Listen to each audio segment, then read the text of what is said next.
Good afternoon. This is Marcos Breton, columnist with the Sacramento Bee, and welcome to our weekly Facebook Live discussion with Mayor Darrell Steinberg. Mayor, how are you? Good to be with you, Marcos. It's been quite a week. It's been quite a week. It's interesting. The last several weeks we've talked exclusively about COVID-19, and it's not as if COVID-19 has left us, but obviously our world has changed in the last week. So let's get right to it. So there was quite a bit of vandalism and destruction on Saturday night. And there came a point in time where a decision had to be made for Sunday evening as to whether a curfew was going to be enacted and whether the National Guard was going to be called. And for Sunday evening, the decision was not to make that call. Was that your call? And if so, do you regret not bringing them in on Sunday? I don't regret it. I choose to look forward, but maybe I can use this opportunity to explain how these decisions are made. Ultimately, the city council, of course, on Monday voted to impose a curfew, which was the formal action. The way that it really works is that the city manager and I and the police chief confer informally multiple times throughout the day. And of course, we're also in consultation with our city council colleagues. And the feeling was, and I take the lead on these questions from the public safety professionals, was that a curfew on Sunday might be helpful, but it might also be counterproductive, as, if you will, sort of a dare to the people who were there to commit the looting and to destroy property, and that it actually could backfire. In addition, the police force and our city enhanced their logistical mutual aid agreements with our neighboring jurisdictions. And so we felt like we had more law enforcement support on that Sunday night. And of course, both Saturday and Sunday, the protests themselves in the early hours were in fact peaceful. It was only when it got dark that they turned destructive. And so I will tell you, like everything in life and in politics, and I don't complain about it, just is what it is. In a situation like this, you do get criticized from both sides. Because now, of course, the criticism is, why do we have the National Guard in our city, which is not a good look? Why are you imposing a curfew which affects people who are peacefully protesting as well and not engaged in any kind of violent conduct? And then, of course, we've decided to extend the curfew informally, because we could revisit this day to day through the end of the week and the weekend to err on the side of caution. And there are some people who think that's way too long. And so I'll accept the criticism. It was a judgment call, but it was thought through, and I choose to look forward. So, Mayor, would you say that you were the lead in because there was a closed session meeting on Sunday in the afternoon where presumably the issue was discussed? Yes. We're obviously it's closed session, so I'm probably asking you a question that you can't answer, but I'm wondering now in hindsight, for example, let me ask you this. Was it the recommendation of your police chief to have a curfew and National Guard on Sunday? No. Okay. So were any of community members or colleagues urging you to do that on Sunday? I'm trying to remember specifically. There was some discussion about it, but no one was pushing strongly to do that. We rely on the expertise of the people who, in fact, are expert around crowd control, around how to maximize the opportunity for safety. And again, I want to, and I'm not second guessing, and I'm also not saying, well, they asked us not to. It wasn't that. These are, as I said, collaborative discussions. And but we do listen very closely to the recommendation of our police chief. and our city management. And for the reasons that I described, really two: the worry that it could have an unintended consequence because it would serve as sort of a dare to the people who were intent on destruction and looting. And secondly, that we felt that the enhanced mutual aid arrangements and agreements would provide us that additional protection that maybe wasn't there as much on the Saturday night, that we would not see a repeat of this, again, a judgment call. So it's fair to say that yourself and the police chief felt comfortable on Sunday that you had the situation covered. I believed, based upon, again, the information and the recommendations from our police chief, that yes, we had it covered. But look, the buck stops with me. And so I hear it, and it was a judgment call. And certainly by Monday, when I woke up Monday morning after 2 days of this and said, all right, I don't need to hear anymore. It is very clear that we need to move to this next stage. We did. Obviously, the chief felt that it was covered, and we can get back to some of the incidents that took place, particularly on Sunday, in a moment. But was there consideration? What was driving you was not wanting to have a curfew and not wanting to have the National Guard because of how it looked. Okay. No. The appearance to me, I don't like the appearance in the city of National Guard, and I don't like having to have, quote, voted for or led on a curfew. I don't like it, but I think that it was the right decision when we made it. And so back to Sunday night, I was not worried about appearances.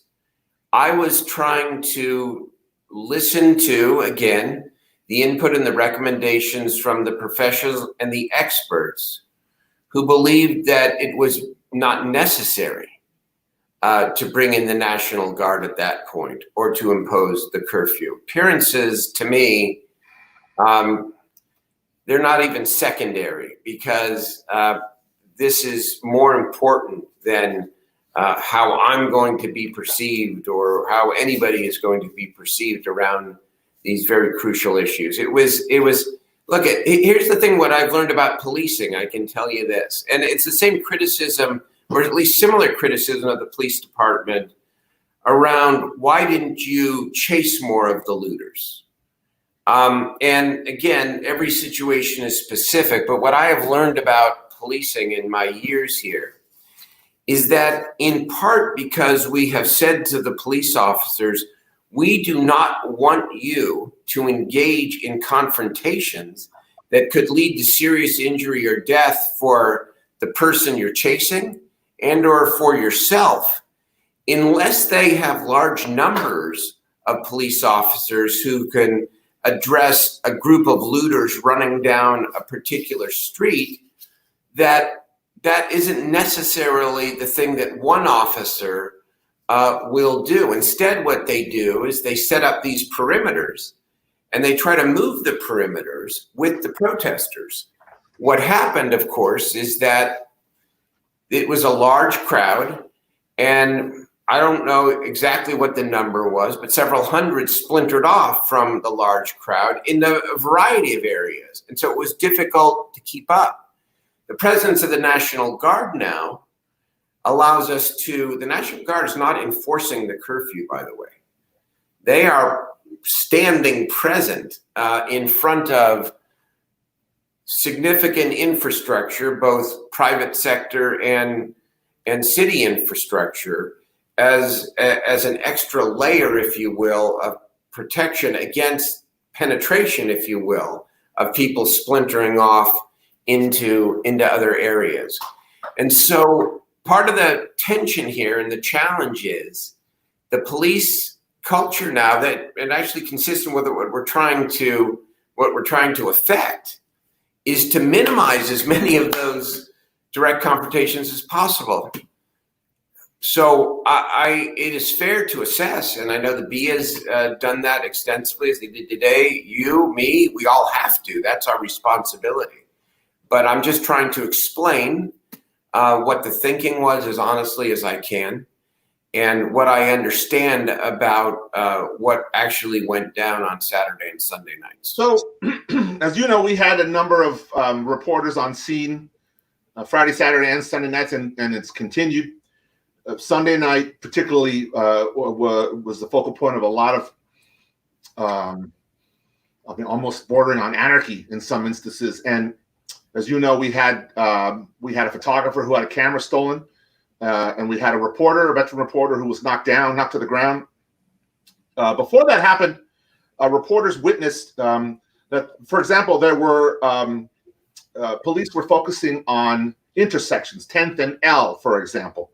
And they seemed to be positioned at the intersections and later on at 15th Street as well. And then either left, leaving the street vulnerable to looters, or they stood a block away from where people ran wild. Have you gotten a satisfactory answer as to why those things happened? The answer that I have gotten is that with large numbers of looters and looters spread out in different parts of the downtown and different parts of the city, that they did not have the ability to chase down individual looters, and that it would present, again, a potential additional public safety challenge and risk for the officers and for any of the innocent bystanders around there. In other words, they were. I'm trying to think of the right way to put this so that I can. Have I gotten a satisfactory explanation? I have gotten a clear explanation about what the reasoning is for why they do not chase the looters, why an individual officer does not chase a group of looters, or why 2 or 3 officers do not chase 5 to 10 to 15 looters, because that presents an additional public safety risk to the bystanders and to the officers. And that, and then it also creates other holes that exist. But really, I think that it is important that we have a public hearing on these questions, so that these questions can be answered in the light of day by the police department itself, and so that they sit down with you and with others and express maybe more expertly what I'm trying to do here today. Again, they seek to avoid the confrontation when there are large numbers because of the additional public safety risk. And they then open up other areas where they have moved from to allow more of the same. And yet at the same time, I get your question, because I look at it and I say, there was massive destruction. It was. And that's not acceptable. Is it some silver lining that, unlike riots, that there was no serious injury or death, that no property was actually burnt to the ground? I think there's some of that, but. So, look, listen, anybody who reads my column knows that I have been critical of law enforcement, particularly in the case of excessive uses of force. To be fair, it's a very tense, fluid situation where you're trying to avoid those excessive uses of force. You're trying to avoid loss of life, and so it's a very difficult situation to be in. But our reporters, for example, witnessed on Sunday like as many as 30 looters outside the 7-Eleven at 8th and K. And so in terms of being able to identify criminal elements who were not protesting but were causing damage, I guess a question that I wonder if you have as to why situations like that did not result in arrests and sort of like caught fire as if it was like a brush fire. Well, there have been a number of arrests made, not all of them for curfew. I also know that the city's detective and intelligence units are hard at work trying to identify some of the perpetrators of the looting that went on Saturday and Sunday night. And I'm hopeful that there will be more arrests even than have been made up to now. So and obviously we are lay people. You would have far more information on this than I. But do you feel that law enforcement was overwhelmed on Saturday and Sunday nights? Well, they were. I think that's apparent by the numbers of people that were engaged in this destructive activity. And I guess, again, just to go back to the essence of it, they were overwhelmed, but I still believe that they were prepared, because even though we saw this on Saturday night, yes, for 2 consecutive nights, never seen anything like this in our city. And the second night, they did in fact call upon more of our law enforcement partners, the mutual aid, to come more quickly and in greater numbers. That is what they have told me. And so you can be both prepared and be overwhelmed at the same time. But look, these are appropriate questions, not just for me, but they are appropriate questions for us as a city council in our oversight role to ask very publicly, and I intend to do so. I'm not afraid of that kind of public scrutiny or that kind of public discussion, but I will defend the police department by saying that I do believe that they were prepared. We have never seen something like this in our city's history. This situation is not unique to Sacramento. This has been a national week of both peaceful protest and also violent destruction. We did not suffer death or serious injury, and none of the vandalized buildings were destroyed. So what do I say to the business community, the business owners that I have met? One, I am sorry. 2, man, we're standing with you every step of the way.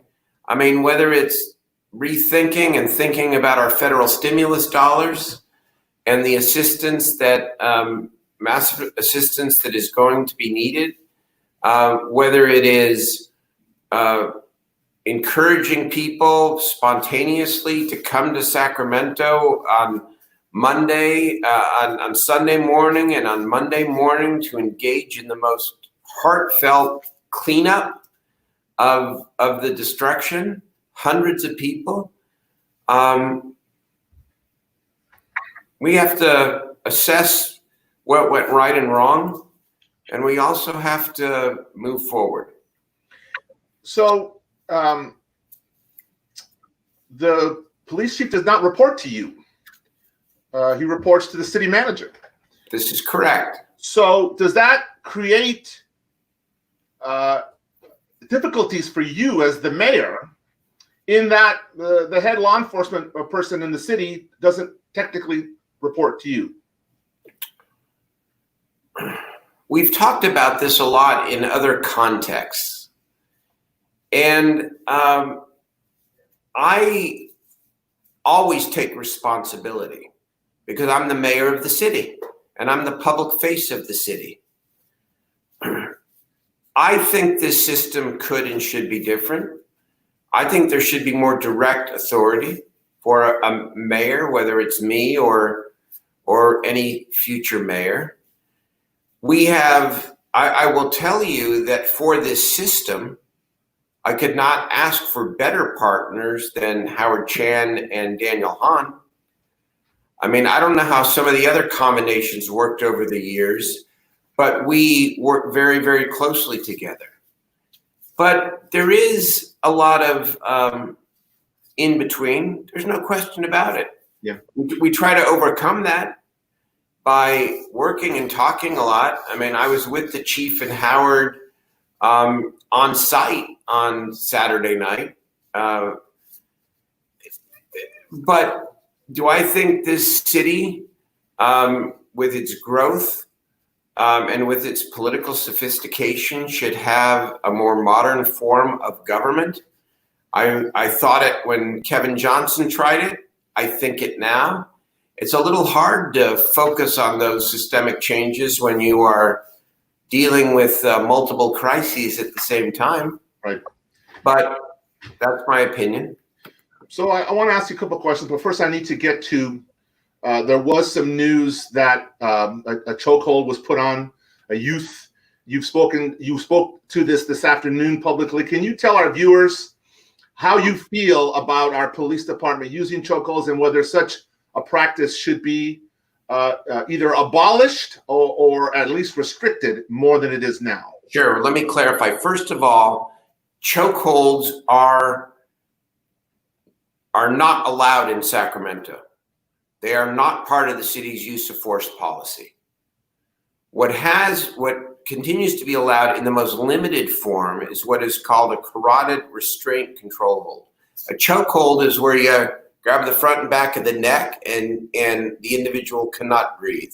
A carotid restraint control, as I understand it, is some pressure from the side of the neck to render somebody unconscious. So here's the chokeholds are illegal, or not allowed, I should say, which makes them illegal.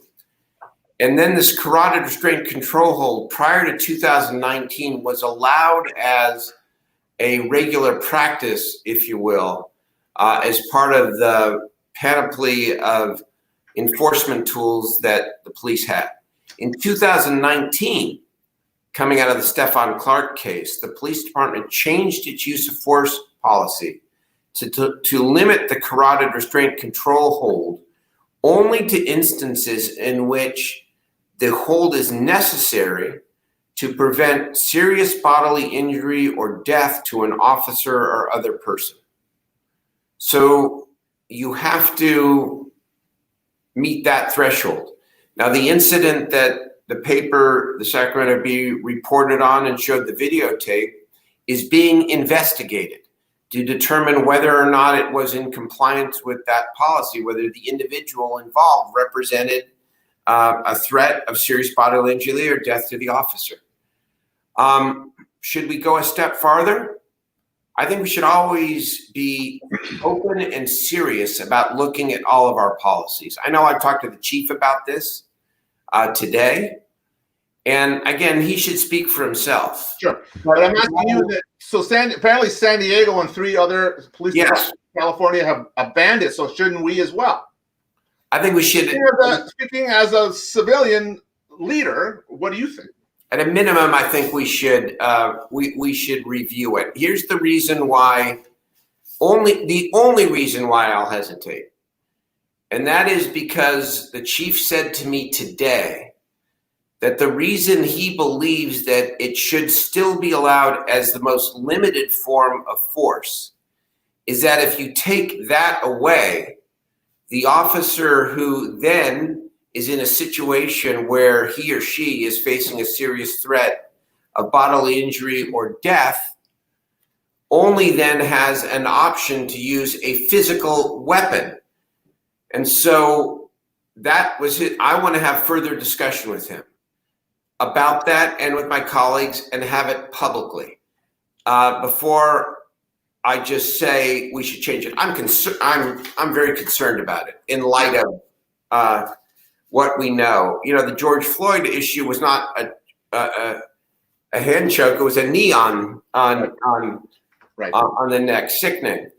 I'm very concerned about this policy for all the obvious reasons, but I just tried to give you a detailed answer of my conversation with the chief. I think you should talk to him. I think we should have this public discussion, and I think we should go from there. Let me ask you one quick one, and then I want to ask the question to take us home. But so you have announced that, and who cares what I think, but I agree with this, that for example, some of the ethnic chambers deserve infusions of money to help struggling neighborhoods. But given what has happened in our downtown in the last weekend, do we also need to assist the downtown, considering the amount of damage that the downtown sustained? We do. We absolutely do. But we also need to understand a little bit more what the options are. For example, we know that most of the COVID losses were not insurable. We need to understand whether or not this destruction not from the protests, but from the people who were not protesters, but people who were bent on destruction, whether or not that's insurable, because that will tell us again whether or not we need to infuse more dollars than not to assist.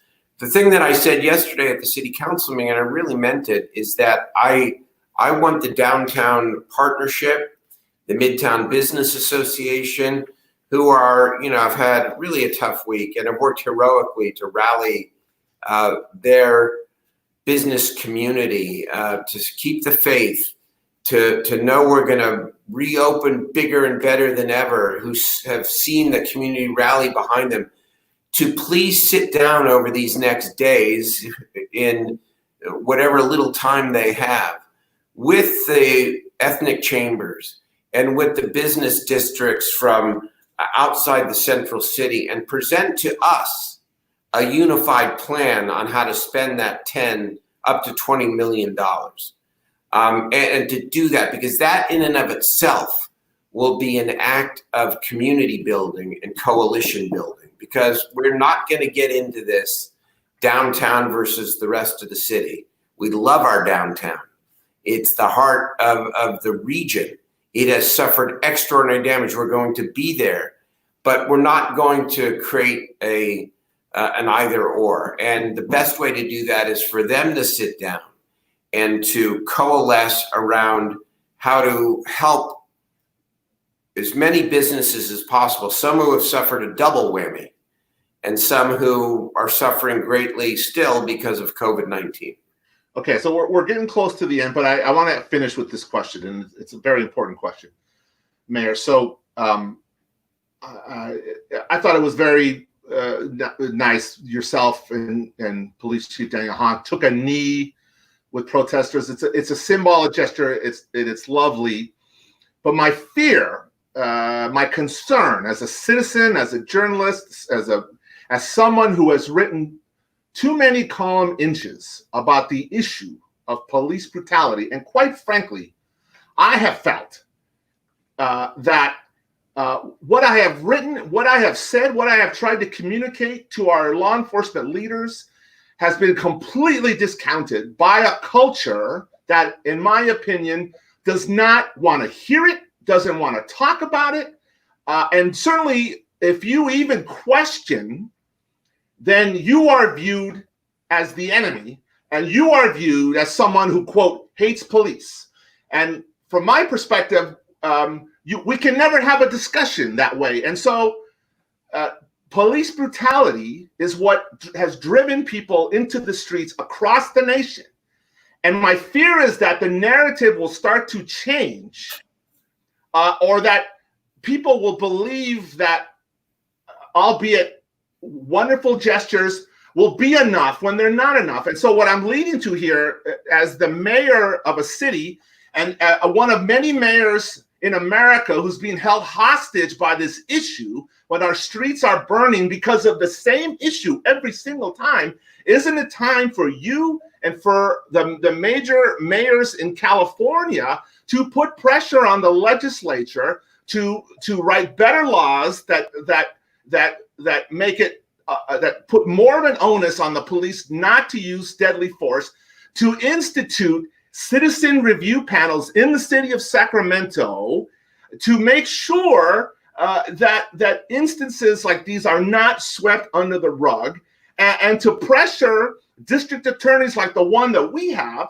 that in 6 years has not once ever prosecuted an officer who took a life, when we've had at least 3 or 4 terribly controversial killings before George Floyd ever happened. And I guess I'm wondering why yourself and some of your fellow mayors have been so reticent to take on law enforcement, in the sense to say, you guys are killing us here. You're killing people and our cities are burning. So I'll get off my soapbox now. You can. No. Fair enough. And by the way, this is too important. I think we should go, not worry about the time here. Yeah. Go. Let's go a little bit longer here. First of all, I want to tell you what I was thinking when I was on a knee today, and throughout the day, and what I've been trying to reflect on, and in part my own leadership. And you know that I have had a proud career of public service where I could sit here and defend myself and count all of the things I've done and the issues I have taken on to address racial justice, economic equity, and a whole host of issues. And you know what? As tempted as I, as a human being, am to defend myself, what I'm realizing, maybe not for the first time, but I think in a much deeper way, is that none of that matters. None of it matters. I am a middle-aged white man who is a political leader, part of the establishment. I know my heart. I know what I have done. I know my head. But none of what I have, quote, done matters. What matters is now that I dig deeper to find another gear, to really understand beyond my own empathy, to really understand what it's like to walk in someone else's shoes, to understand what it is like to not have hope, and to feel that you have no hope because you see people of your race being killed too many times over and over again. And when you combine that with the economic inequity and the devastations from a COVID-19 pandemic, how that disproportionately affects people of color and African Americans specifically, I was comforted today being in that community space. And I said to myself, and I said to your newspaper, I don't want to be comfortable anymore. I don't want to get through this. That's not what I want to do. I want our community to have peace. But peace without justice will not be peace for long. So how do I translate that into your question without being defensive about it? Because I will say the flip side of it, and sometimes the challenge for somebody in our position, you talk about mayors, I step out, and I'm one of the few mayors to endorse AB 392, the Shirley Weber bill, which was the change in the use of force bill. Mm-hmm. Well, I don't think it's any secret that while my relationships with the police department and the police union now are fine, I'm not their favorite politician. I'm not. I never will be. They know I'm here for another 4+ years, and they know I'm a fair guy, but they don't see me as their ally. Ask them. I know it. And I accept that because there's only one ally that's important to me, and that's the people themselves. So if you're asking me now, am I willing to dig deeper and to not only think through, but act upon how I can be even more assertive or aggressive on the policy front? The answer is yes. Am I willing now to revisit, let's just call it the relatively modest Citizens Review Commission that we have in Sacramento around looking at police policies? Yes, I'm willing to look at that.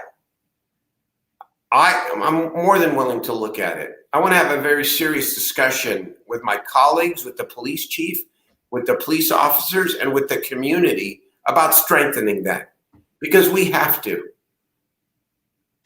Do I think there need to be other changes in the use of force policy that weren't covered by 392? Yes, I do. Do I think that we have barely touched the surface around implicit and explicit racial bias in policing? We just barely touched the surface. Am I willing to make anybody mad to do the right thing? I always have been, but I have to work on my own leadership here too. If I'm going to be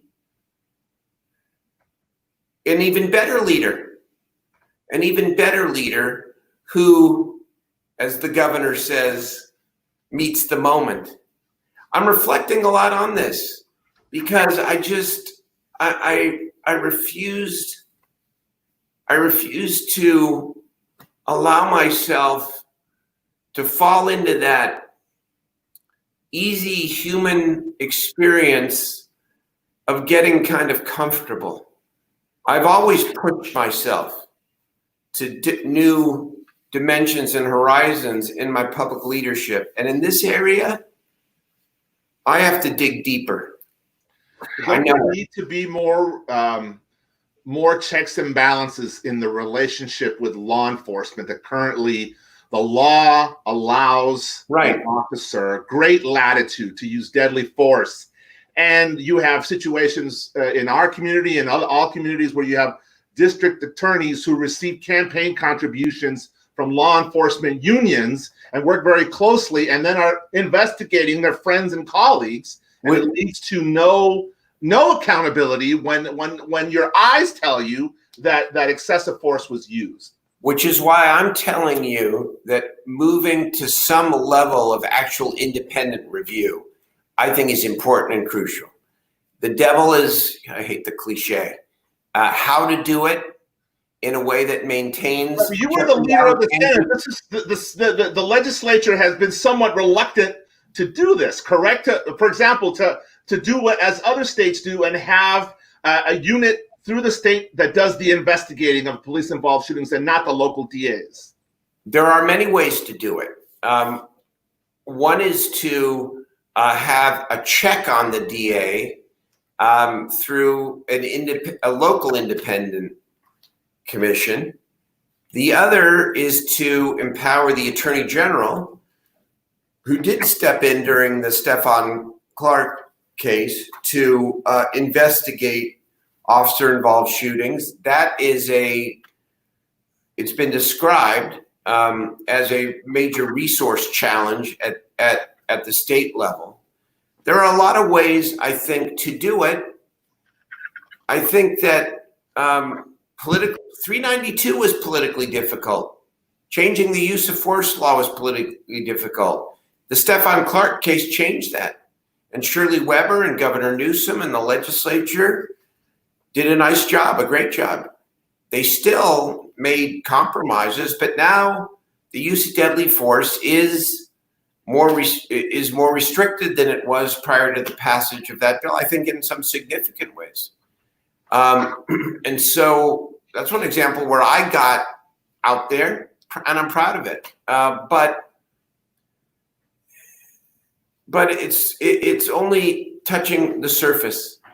It is only touching the surface. And yet, I think it is important, again, to go back to the beginning of our conversation, when we look at Saturday and Sunday night in Sacramento, and however one chooses to look at this, the police department in some ways deliberately chose not to have more direct confrontations with people with baseball bats and reputedly some axes holding up signs. And I've heard stories of one or two of the arrestees having, loaded guns. Okay. And so the discussion is, the discussion is complicated, which is not an excuse for not being much more aggressive about the changes. But the discussion has to be had with those who also put on the uniform and step out on the streets, because there are some protesters out there, and this isn't random, I hope, but it just gives you some of my stream of thought. Some of the protesters out there are saying defund the police. I will tell you, I will guarantee you that the vast majority of this community, including the vast majority of communities of color, do not want the police defunded. They don't. They want to be able to call and get help when they need help too. And so this is why these issues are difficult. But 392 is an example, I think, of where you can take a moment and you can break through. So let's take this moment and let's break through again and again. So I will agree with you in that. And as I said earlier, listen, it is a very difficult, dangerous job. And so when readers ask me, well, why are you always so critical? I said, look, I recognize that it's a very dangerous job, but the laws as they're written now allow officers great latitude to use deadly force. And when we think about it, institutions in our community, who else has that power? Nobody does. So as a democratic society, and we still are, it's up to us as citizens to check that power. Otherwise, its power can be abused. And I think, and in my humble opinion, people are out in force for George Floyd, as they were out in force for Stephon Clark, as they are in force for too many of these to count, because there is a strong feeling in the populace that the power is all on the police side, and there is no or little or no accountability when excessive force is used and a life is taken, when all of us are left to wonder, did that have to happen? Clearly, there are times when officers are ambushed, that there are bad people out there, when using deadly force, there's no choice but to do so. But I think in the Floyd case and in others, our eyes tell us, like, did the person deserve to get a ticket or deserve to go to jail? Yeah. Did the person deserve to die? No. And I still have people in the community argue with me with that, and when they see it and it was justified. And I think that this is a whole other discussion, maybe for next week. That we still have a long way to go on these and other issues, but I don't want to run too long. It's been obviously a very interesting, a good discussion, and we appreciate your candor, Mayor, very much. Thank you for joining us. Thank you for having me, Marcus. Look forward to next week. I look forward to next week, and we thank the mayor, and we thank you for joining us. This is Marcos Breton of the Sacramento Bee, And this was Facebook Live with Mayor Darrell Steinberg. Have a great and safe evening.